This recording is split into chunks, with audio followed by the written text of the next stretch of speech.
Imagine being in the middle of a crisis. Your survival depends on your location. Are you in a place that offers safety, or are you in a potential danger zone? When it comes to survival, your location is paramount. It's not just about the physical place, but the conditions and circumstances surrounding it. That's why you need to assess your location thoroughly. Look at it through the lens of a survivalist, taking into account elements like population density, accessibility of escape routes, and proximity to essential resources. Let's delve into population density first. If you're in an urban center, it's like being in a double-edged sword situation.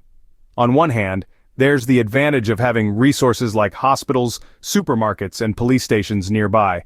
But on the other hand, when things go south, these places can become chaotic and dangerous. The sheer number of people can make escape routes congested and competition for resources fierce. Now let's consider the flip side, rural settings. Here, you'll find fewer people, meaning less competition for resources and open escape routes. Sounds ideal, right? But there's a catch. Resources might be sparse and help could be miles away. You might have to rely heavily on your supplies and self-sufficiency. That brings us to escape routes. Whether you're in an urban or rural setting, you need to have a clear understanding of your potential exit paths. In an emergency, you want to avoid crowded or blocked routes and opt for paths less taken. Knowing your surroundings and having a mental map of the area is crucial. Lastly, let's talk about resources. Proximity to essential resources can significantly influence your decision to stay or flee. If you're near a hospital, a reliable food source, or a secure shelter, staying might be a viable option. But if these are lacking or too far, fleeing could be your best bet. Your location plays a critical role in your survival. Weigh its advantages and disadvantages carefully. Remember, being in the right place at the right time is not just luck, it's the result of careful planning, keen observation, and quick decision-making. Now think about your means of transport. In a crisis, your survival could depend on how quickly and safely you can move. The significance of having reliable transportation during an emergency cannot be overstated. It's not just about having a car, it's about having a vehicle that can withstand tough conditions and get you where you need to go. If you're living in an urban area, a compact car might serve you well for its ability to maneuver through traffic. But if you're in a rural location, a four-wheel drive could be the difference between getting stuck or reaching safety. However, what if you don't have a car? Or what if the roads are impassable? This is where you need to think outside the box. Bicycles are a fantastic option. They're silent, require no fuel, and can navigate through narrow spaces. Motorcycles are another option, offering speed and maneuverability, but they do require fuel and mechanical know-how. Consider also the possibility of water transport. If you're near waterways, a boat could be a lifesaver. It doesn't have to be a yacht. Even a small rowboat or inflatable raft could do the trick. Public transportation may seem like a viable option, but remember, in a widespread emergency, these systems may be overwhelmed or shut down entirely. Depending on them, could leave you stranded and vulnerable. For those of you with recreational vehicles or campers, these can serve as both transport and shelter, offering a unique advantage. However, they also draw attention and require a substantial amount of fuel, so weigh these factors carefully. Also, don't forget about your feet. Walking might be slow, but it is the most reliable form of transportation. It requires no fuel, and you can go almost anywhere. Just make sure you have a good pair of boots and are in decent physical shape. Finally, whatever your mode of transport, make sure you have multiple routes planned. Roads may be blocked or dangerous, and having alternatives can save your life. Your ability to move can make or break your survival. Plan your transportation options wisely. Do you have a plan if disaster strikes? Does your family know what to do and where to go? These are questions that can make a significant difference in a survival situation. Having a well-laid plan is as essential as having the right supplies. It's not just about having a plan, but ensuring everyone in the family fully understands it. So what does a solid family emergency plan look like? Firstly, it's about deciding whether to bug in or bug out. Bugging in refers to staying at home and living off your stockpiled supplies. This is a viable option if your home is safe and you have enough resources to last for a considerable time. On the other hand, bugging out means leaving your home for a safer location. This could be a pre-arranged safe house or a remote area where you can survive off the land. The choice between bugging in and bugging out depends on the nature of the disaster, the security of your current location, and the resources you have at hand.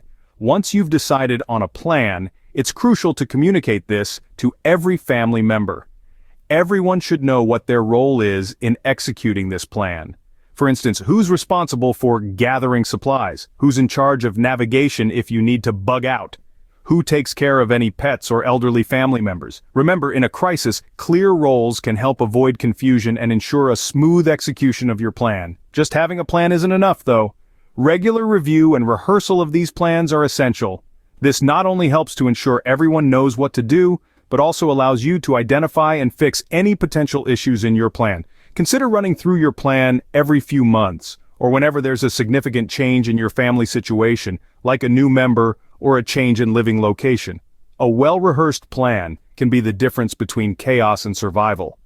Make sure every family member knows their role.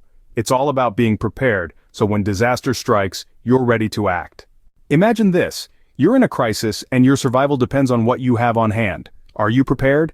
Now, let's break down the essentials of supplies and preparedness. In a crisis, your supplies could be your lifeline, the difference between making it through or not. So, it's crucial to assess what you already have and what you might need. Firstly, consider the possibility of needing to hunker down for weeks. You'd need enough food, water, and medical supplies to last you and your family. Think about canned goods, dried foods, and water purification tablets. Don't forget about medications and first aid essentials. It's also worth considering power sources like batteries, solar chargers, or even generators. But what if you need to leave in a hurry? That's where a portable kit, often referred to as a bug-out bag, comes in. This should contain the absolute essentials to sustain you for at least 72 hours. This includes food, water, first aid supplies, and personal documents. You might also want to include a change of clothes, a multi-purpose tool, and a flashlight. Remember, efficient packing is key. Your bag should be lightweight and easy to carry. After all, in a crisis, every second and every ounce counts. Let's not forget about the importance of skills in preparedness. Knowing how to start a fire, purify water, or perform basic first aid can be just as important as the supplies you have. So, invest some time in learning and practicing these skills. And lastly, keep your supplies and skills up to date. Regularly check your stock for expired goods and refresh your skills often. Preparedness is not a one-time thing, but a continuous process. Your supplies can be your lifeline in a crisis.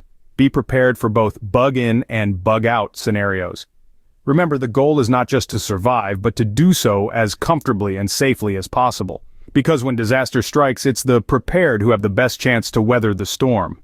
In a crisis, your survival might depend on the help of your community. Do you know what resources are available? A community is like a chain, with each link representing a resource that can strengthen your chances of survival. Knowing these resources and their reliability can make a world of difference when disaster strikes. Local shelters are often the first line of defense. They provide a safe haven, offering basic amenities like food, water, and medical aid. However, they may also become crowded and might not be equipped to handle an influx of people. It's essential to know where these shelters are located, their capacity, and the services they provide. Community centers are another vital resource. They often serve as coordination points, disseminating information and organizing support. They may also offer services like first aid training or workshops on disaster preparedness. Understanding what your local community center provides and how they operate during a crisis can be invaluable information. Neighbors, too, can be an invaluable resource. They are the people who live right next to you, and in a crisis, they could be the difference between despair and hope. Sharing resources, skills, and information can strengthen your collective resilience. However, it's also important to be discerning. Not all resources are reliable in a crisis. Infrastructure might fail, people may panic, and organizations could become overwhelmed. Evaluate the trustworthiness and stability of these resources. Consider factors like how well they're maintained, their track record during previous emergencies, and the competence of those in charge. Connecting with these resources ahead of time can prove beneficial. Attend community meetings, participate in local events, and build relationships. This not only helps you understand what's available, but also allows you to contribute to the resilience of your community. Remember, when SHTF, it's not just about individual survival. It's about how we come together as a community, pooling our resources and supporting each other. Your community can be a valuable resource in a crisis. Know what's available and who you can trust. In a crisis, personal factors can heavily influence your survival. Are you considering all the variables? Personal health, Mobility issues and special needs within your family unit are all critical aspects to keep in mind when deciding whether to stay put or evacuate. Let's start with personal health. If you or a family member has a chronic illness or a condition that requires regular medical attention, this will significantly impact your decision. Staying put might mean having easier access to medical supplies and care. On the other hand, evacuation might be necessary if the crisis affects the availability of that care. Mobility issues are another significant factor. If you or a family member has a disability or is elderly, evacuation can be physically demanding and potentially hazardous. It's crucial to weigh the risks and benefits. Staying put might be the safer option, but only if you have the necessary supplies and resources to sustain yourselves for an extended period. What about special needs? If you have young children or family members with cognitive impairments such as dementia, you must consider their understanding and ability to cope with the crisis. Young children might not fully grasp what's happening, and their fear and confusion could be heightened in an unfamiliar environment.